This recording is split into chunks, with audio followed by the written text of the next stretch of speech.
کیسے پڑھا ہے آپ نے؟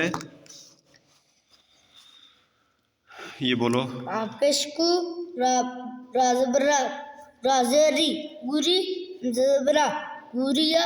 حمزہ کے نیچے یا ہے، یا کیوں نہیں پڑھنی؟ یہ یا زبر حمزہ ہے. ہاں تو حمزہ آ جائے تو یا نہیں پڑھنی.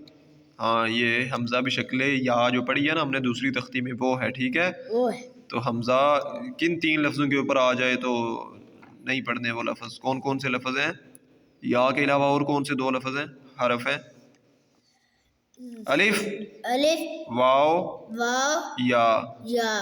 حمزہ بھی شکل الف، حمزہ بشکل الف، حمزہ بھی شکل واو، حمزہ بشکل واو، حمزہ بھی شکل یا. حمزہ بشکل یا. ہاں جی، ان تینوں کے اوپر اگر حمزہ آ جائے تو ہم حمزہ کو پڑھیں گے، ان تینوں کو نہیں پڑھیں گے. تو اس کا جوڑ ایسے ہوگا کوری آ، ٹھیک ہے. حمزہ زبر آ، کوری آ، ٹھیک ہے. کوریا. یہ را موٹی ہے کہ باریک ہے؟ بریک. ہاں جی، اس کے نیچے زیر ہے تو یہ را باریک ہوگی، ٹھیک ہے. کبا، کافارا، کافارا. آگے کیا ہے؟ کوفوان، کوفوان، لوبادن. لوبادن. ہاں جی چلو جی.